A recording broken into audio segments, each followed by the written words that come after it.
King Solomon once said, "To everything there is a season and a time for every purpose under the sun. A time to plant and a time to harvest. A time to search and a time to quit searching. A time to be quiet and a time to speak." For the couples in the room, what season do you find yourself in? This message is for you. And for those of you single, hopeless romantics, there might be a nugget in here for you too. I wish you would have been there. I was in a season of being single, living my life purpose, and really going after becoming the best version of myself. The year was 2013. It was May. And I was working an event, signing people up for an upcoming leadership conference, when a random stranger comes up to me and says, "I need to pray for you." Who does that? Apparently this little lady that looked like she just came out of the Amazon forest, looking like a combination of Moana and Maui. "I need to pray for you," she says. Totally caught me off guard. I'm like, "Oh, okay. About what?" She's like, "I don't know." And she starts asking me these series of questions.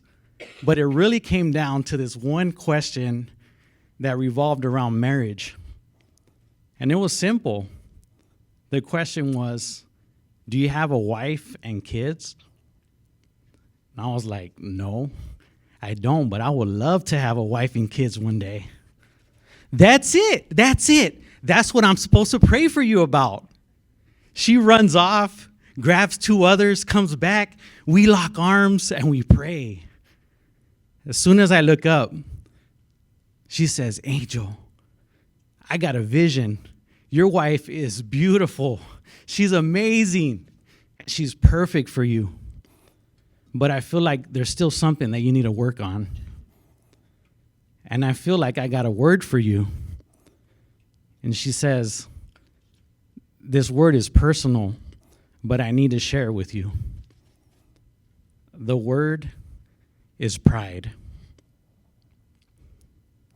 In a moment, I'm going to share with you some questions I discovered. But before I do, I need to share the kicker with you.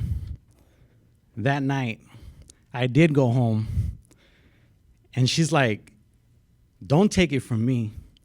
You need to go home, take it up with God, and see where it leads you."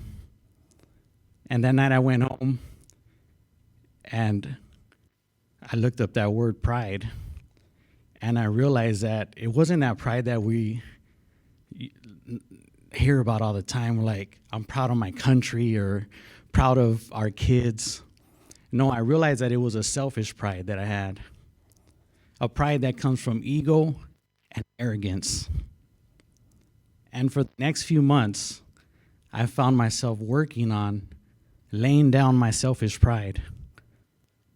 And really, it was something that God had to do in me and through me for me to become the man that I had to be prepared for the bride He was sending my way.